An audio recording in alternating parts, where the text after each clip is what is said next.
I'm Sergio Carrera. I'm Senior Research Fellow at the Center for European Policy Studies.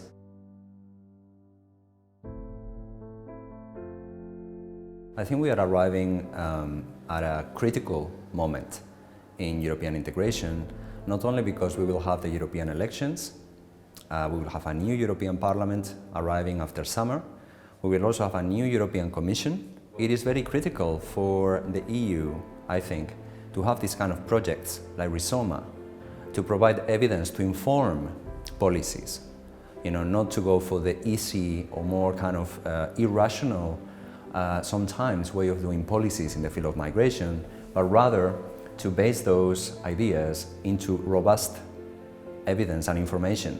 And who is best to provide that information than the NGOs, the civil society, who are working on the ground with asylum seekers, with migrants, but also the scholars who have the more independent scientific knowledge and the background of where are we coming from.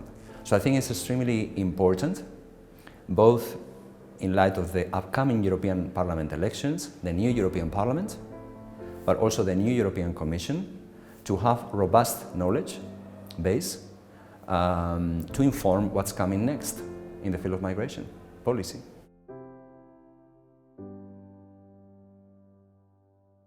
It's difficult to predict. What is clear is that we see in several countries in the European Union the rise of radical right political parties taking over ministries of interior, who are primarily responsible for migration policy. And I think we, as citizens, or as academics, or as NGO representatives, we all need to be very aware and carefully monitor the impact of this landscape.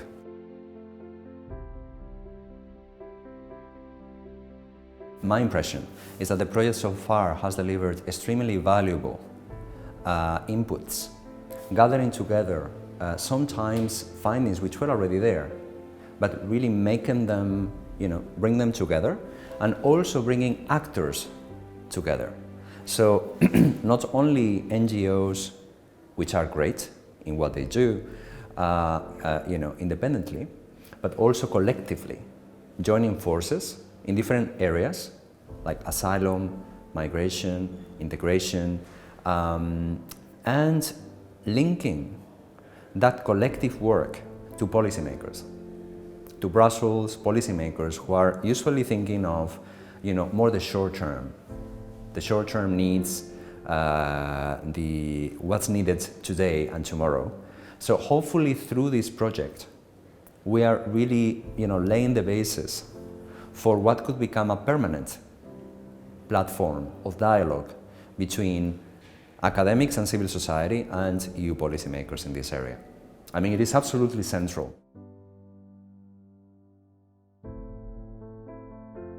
A project like ReSOMA highlights not only the key role of civil society in this area and the importance of having it safeguarded as a key component of our democracies, but also brings about the knowledge, illustrating sometimes that what those voices, political voices, are portraying is not true. It's not, simply it's not true. It's not based on accurate claims. And truth is also important in democracy. And this is where knowledge also plays a role, academic knowledge plays a role.